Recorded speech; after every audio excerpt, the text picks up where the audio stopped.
So there we have it, the news we've been waiting for and the long anticipated news that Charles Leclerc will be driving for Scuderia Ferrari in 2019 and Kimi Räikkönen will actually be moving to Sauber for 2 years to kind of bookend his career.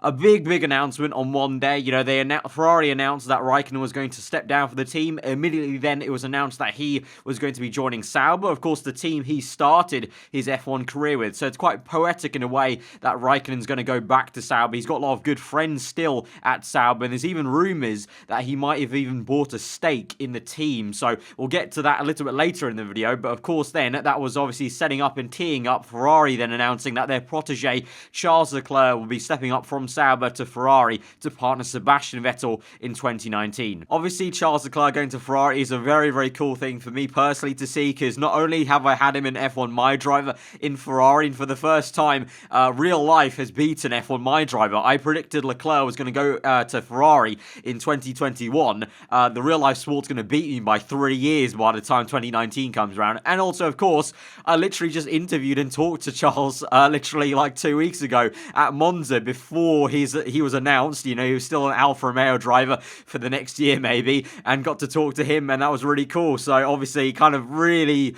odd situation that I got to talk to a future Ferrari driver basically. And if you guys missed that video, by the way, you can check it out, annotation in the top right. Really cool chat with Charles, a really down to earth guy, and that's what I really love, also just him going to Ferrari. I think it's going to be such a good feel. I think him and Vettel will be a good partnership. Vettel's already spoken so highly of Leclerc and said, you know, if he's just continues to do what he's doing, there's no doubt he'll make it to the top, and exactly that's what's happened. He's going to be at the top in 2019. I think that rapport between those two is going to be good. Of course, Vettel was already really good friends with Raikkonen, but I think, you know, that's what you get when you have a Ferrari family of Leclerc being a junior driver for so long. All three of them, I think, have good relationships. We've seen Leclerc and Raikkonen talk quite nicely on like the driver parade and stuff like that, have a chuckle and whatnot. So I think that there's no bad blood between those two. So like I said, really highly anticipated move here, but obviously it's going to divide a few people, because you'll have the kind of old school Raikkonen fans, and then obviously maybe some of the newer fans in F1 who are kind of getting behind the youngster Leclerc. So let me know in the comments below, guys, what you make of, firstly, kind of Raikkonen moving to Sauber.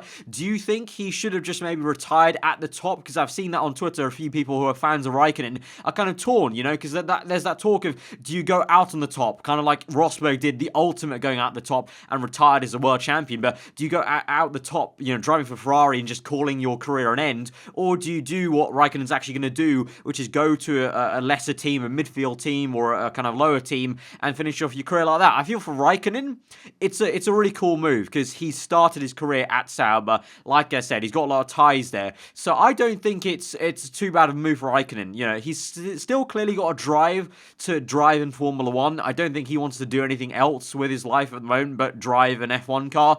But also, in terms of away from what he wants, I think for Ferrari and the future of the team, putting Leclerc in that car alongside Vettel is not only going to be great for Leclerc, great for the team, I also think it's going to push Vettel a lot more. But Raikkonen, I think, going to Sauber is really romantic in a way of, ending as he started off, bookending his career like that. And also, to be fair, let's remember, the Alfa Romeo-backed Sauber team is going from strength to strength this season, and next year, they might make an even bigger step up. So, Kimi might be the driver they need to actually get those consistent big points hauls of like 7th place or 8th place to really make a difference. Because, of course, as much as Sauber's improved this year, and they've looked a lot better than they ever have in the last 5 years, they're still trying to battle the likes of Toro Rosso and trying to catch them in the championship. Whereas now, if they make another step up over the winter from 2018 to 2019, and then you've got a driver of Raikkonen's caliber, and of course, yes, I myself and also on the podcast, we've criticised Raikkonen in the past of not stepping up to the plate when it matters for Ferrari, but there's a difference of stepping up to the plate for a top team like Ferrari and then stepping up to the plate for Sauber. Stepping up to the plate for Sauber is using Kimi's experience. He has so much experience in F1 that he can use that to good agenda, for the strategy's sake or for craftsmanship to try and get those last points paying positions for Sauber, whereas there's a difference of making the final call to go for the race lead or keeping your ties to fight at Monza, for example. And so really with this driver swap, I think it all works out the best for everyone involved in a way. Ferrari get their youngster in the car to really push Sebastian Vettel, because I think the critics of Vettel have been questioning, is he being pushed enough by Raikkonen? And now with a hot prospect like Leclerc, if he does end up to be as good as we think he will be in a top car, he'll actually be the first big test for Vettel really in that Ferrari car. Because yes, Kimi has challenged Vettel a few times, but not consistently over a season. And the hope is Leclerc can be consistently challenging Vettel in qualifying right there, especially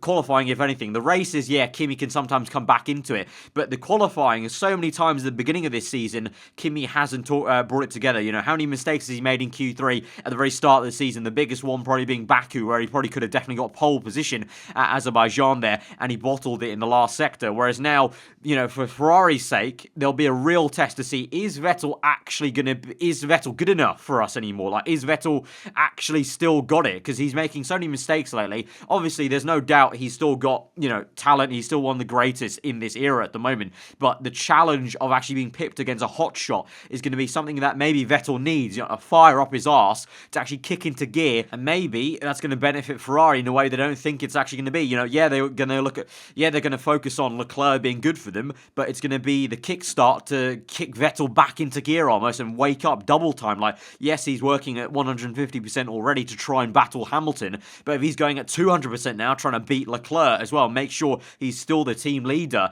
there in that red pen, that just might be the kind of click they need to actually make this thing happen and make Vettel and Ferrari world champions eventually. But obviously, that's all just my opinion, so let me know in the comments below what you guys are making of it. If you're a Ferrari fan, if you're a Raikkonen fan, a Leclerc fan, Vettel fan, what do you make of Leclerc in that Ferrari seat? Do you think it's going to be the thing that Vettel needs? And how do you think Leclerc is going to fare? I obviously, you know, me and a lot of the F1 community back Leclerc. You know, he's been, you know, yeah, he's made a few rookie mistakes in the Sauber team. That's what you expect of a rookie. It is his first year, so it is also a risk for Ferrari, but I love that, because Ferrari, for me, yes, it's Ferrari. They're the traditional team, the long-standing team, but for me, all of that gets a little bit boring after a while. I love the fact that Ferrari are now taking a risk for the first time in a while on a young driver. Usually, they've always taken older drivers in their career where they're more established, and you're going to get like an actual promise kind of, you know, this guy will perform probably straight away. Whereas now, they're taking a risk, a la kind of like Red Bull, almost like Mercedes in a way. Obviously, Mercedes didn't take young drivers, but Mercedes took a risk on their project,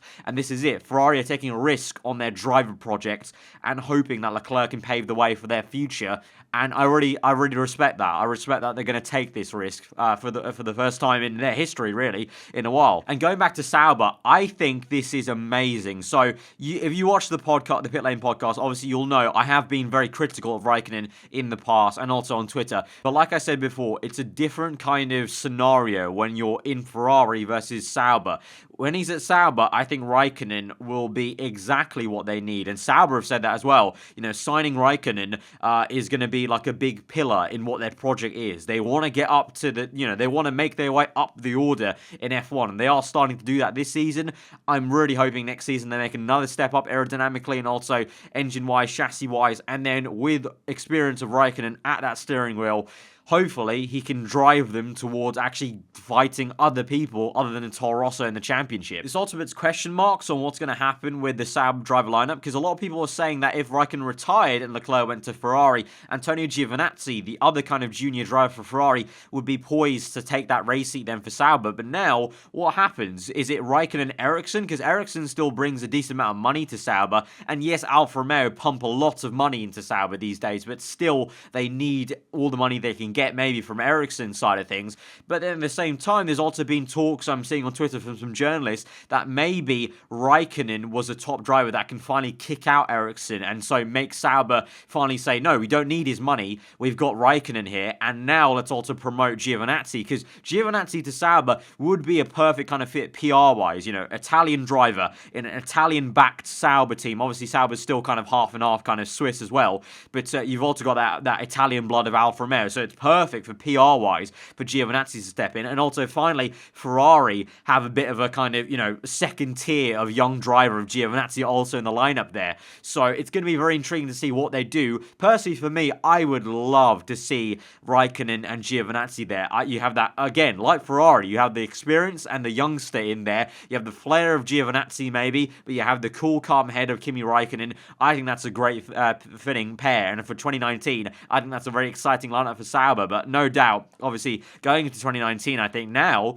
the most exciting driver lineup is Sebastian Vettel and Charles Leclerc. There's no doubt about it for me. So a really big day in Formula 1. As we go through the rest of this year, more and more real-life F1 is catching up and beating F1 My Driver in a way of driver transfers. It's crazy to see, because that's a big reason why I did F1 My Driver and made all these bonkers driver transfers, because I never thought when I started it back in 2015 it was never going to happen, because back in 2015, from 2015 to 2017, F1's driver market was probably the most bland we've ever seen it. It's actually amazing to see we're finally getting a nice reshuffle going into next year. It's going to make things so exciting, and so many question marks to answer. But yeah, let me know anything that you guys are thinking in the comments below. If you did enjoy the video, hit the like button. Let me know what you thought in the comments below. If you're new around here, do get subscribed for weekly Formula 1 content. And like I said, if you did miss that Leclerc interview that I did with him at Monza, then check it out. Annotation in the top right. But I've been Hope you enjoyed today. I'll see you guys next time. Goodbye.